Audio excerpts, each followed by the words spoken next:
Good afternoon, Frank. Good afternoon, Professor. I thought I would raise with you this afternoon the issue of risk and uncertainty, because I know that you have a special interest in risk.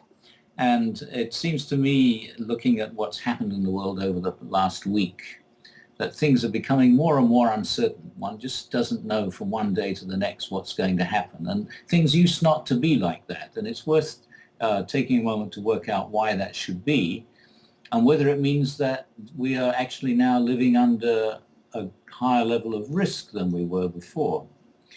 And I find this particularly interesting because I think that there is something in human nature, in the programming that we all have, that conditions us to look for certainty, to need to know what to expect. And in fact, if of course we find ourselves in a situation where we've got no idea what to expect, we are like to have a nervous breakdown. Right. However, of course, different people have different levels of tolerance of uncertainty. And I think that it's quite possible that the general level of tolerance of uncertainty has been rising in the world. And so people aren't so affected by uncertainty now as they might have been 50 years ago. But it seems to me that this all is worth thinking about because of the way everybody now relates to the news and all these unusual, unexpected, and generally awful things that keep on happening that we would never have expected to happen not very long ago. I think that's it's a very profitable discussion to have. About 20 years ago, we were speaking with the then CEO of Guy Carpenter Reinsurance Broker, which is at that time it was the biggest reinsurance broker in the world. And this individual said to us at the time, this was perhaps 1994, he said, in the United States today, there is some $17 trillion of insurable risk, ranging from actual hard facilities, factories, plants, buildings, homes, dams, telephone wires, all the way down through Major League Baseball players and insurable interests in patents, ideas, intellectual property, et cetera, et cetera. And you can see where I'm going with this. You can basically look at anything. I'm looking at you, and in the background I see all these books, all right? Those books and the copyrights associated with each of those books represent an insurable interest. Then this gentleman went on to say that despite the fact that there is some $17 trillion in insurable interest out there, perhaps, he said, since at the time there was only $150 billion in capital in the reinsurance and insurance industries in the United States at that time, he said it's obvious there's a tremendous imbalance between what's actually insured and what could be insured. So if you look at that corpus out there of uninsured stuff, all right, whatever you want to call it, as time has gone on, things have begun to happen that go from uncertainty to becoming actual risks. All right, you have terror attacks. You have Superstorm Sandy, all right, which came into the most densely populated part of the United States and caused immense havoc in business interruption costs. And when they went back to examine the modeling data, they being the insurance companies that they had used to set the premiums, they realized to their horror that they had never run the model that included storm surge, wind, and the amount of rain associated with Sandy, simply because it had never happened before. And then they dug further and found that they hadn't updated the insured interest model for those areas in some 20 years. So they were operating under erroneous information that was very dated. And I think the same happens all the time with political risk insurance as things begin to change around the world. All right, the insurance industry is always a step behind insofar as trying to adjust the premium, because the premium is based on the historical relationships between the uncertainty and the actual risk. So when the uncertainty then transforms into events and begins to happen, the premium plays catch up. Now, just a final before I stop, no doubt that $17 trillion figure has increased largely. It probably is like 25, 28 billion or so in the United States, at least, in insurable interest that's out there. And the total capitalization of the industry as a whole now has risen to 455 billion. All right, so that also has increased, but there's still a huge, huge amount out there that goes bare, goes naked, without cover. I'd like to go back to what you said about all the current policies, like those related to Katrina, for example, being based on past models. I think that almost everything we do in science, as much as anything else, is based on the idea of what we learned in the past, with no understanding of the fact that we're in a changing situation, and anything that happens from now on is going to be different from what happened in the past. You're right. And I think the reason for this is, again, our conditioning to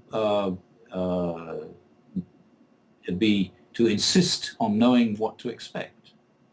And you can't know what to expect if you believe everything is changing, unless you think you know what it's changing into, and that's teleology, and we can't do that. We've got no crystal ball, so we don't know what's going to happen. And we've not worked out a way yet to deal with living in a state of change. This makes it very interesting to look at what's going on in the process of globalization, as everybody has to get used to an increasing amount of uncertainty in everyday life. And the amount of uncertainty in everyday life is increasing for a very interesting reason as far as globalization is concerned, which is that there's so much more information. Mm-hmm, mm-hmm. So we're learning about all sorts of things that are happening that are awful, that probably happened before, but we didn't hear about them. I think you're exactly right. All right, I think that if you break down uncertainty into its core components, all right, there's the physical human uncertainty. When am I going to die? All right, that's what everybody thinks. All right, when will that day be? All right, how will I die? Will today be the day? Will my marriage last? Will my business fail? These are core uncertainties that everybody grapples with. All right, but what's happened, and I personally don't think globalization can really or has affected answers to any of those questions. It might give you a different slant or perspective. Increase the length of life. Well, all right, it has increased the length of life. I can see an argument in that direction.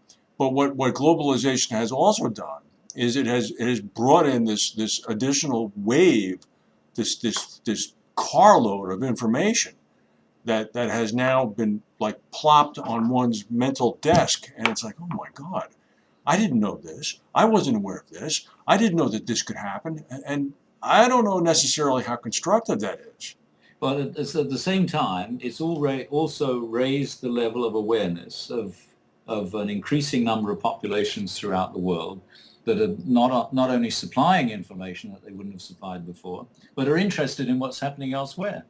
It continues to magnify the effects of the incidents of unexpected events. Well, I agree with that. And let me pose this question to you. You and I talk about globalization all the time. You're sitting in your office in downtown Philadelphia at the University of Pennsylvania. I'm sitting in my office in Princeton, New Jersey.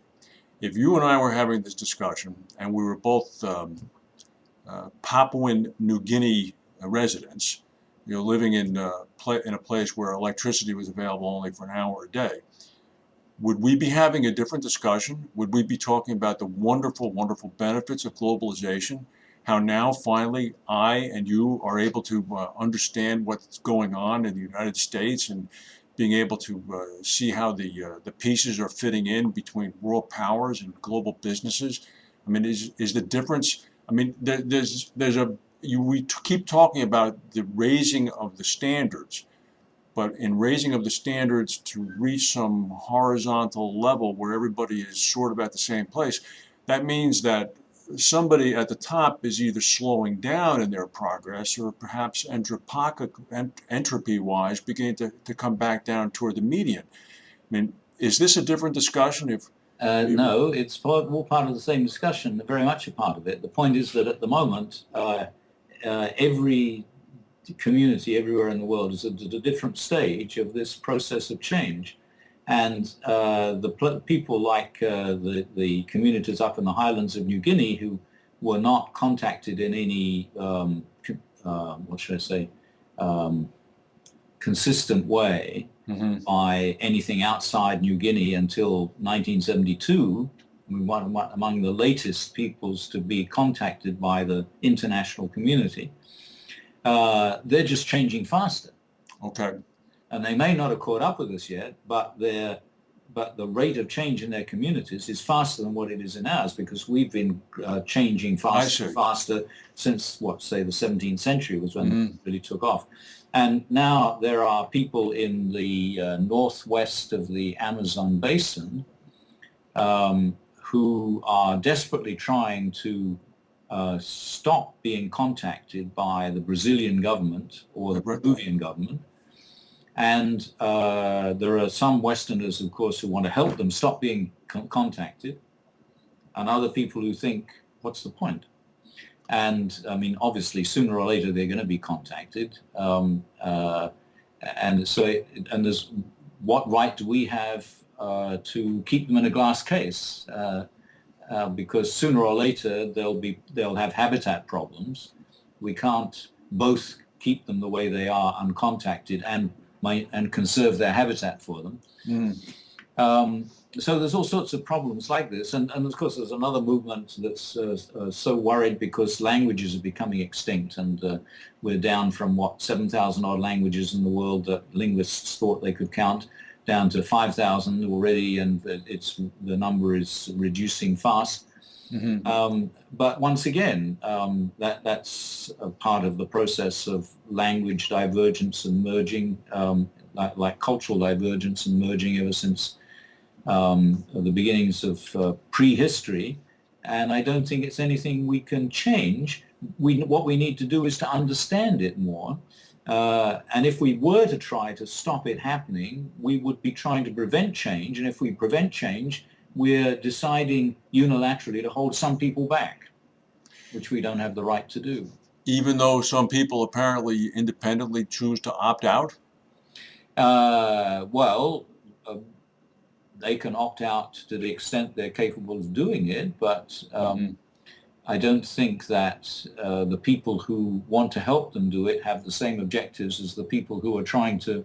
Probably correct. Yeah, they're probably. Yeah, I see what you mean. Okay.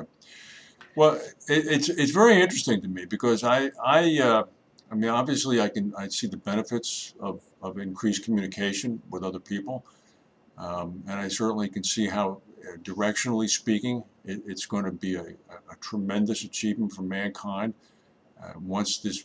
I don't think it ever will end, but once it continues to reach the point where everybody is, I mean, it's unthinkable to me today that I can walk around with an iPhone in my hand and dial anybody in the world on the phone. I mean, that's unthinkable.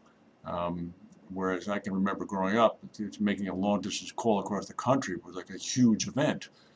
But I guess the point is that a personally better situation for me? Well, I think that what's happening is that everything is becoming more and more closely interconnected, and as that happens, there is a rise in the amount of recirculation of individuals and groups in different parts of the world.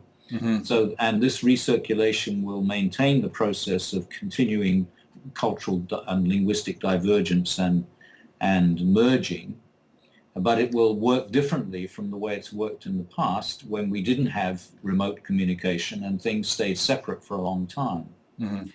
So it's interesting to see now, if we bring it back to something concrete to finish our discussion, what's going on in Syria.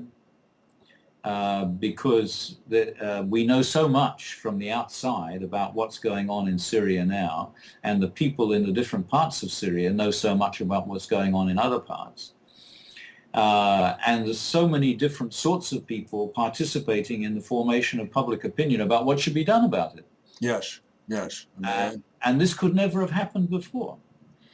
No. And recently, in the last couple of days, there's been a lot about Christians and what their outlook is, about Kurds and what their outlook is, about Hezbollah and the Shia, the Iranians. I mean, all these different interests that are regional as well as local.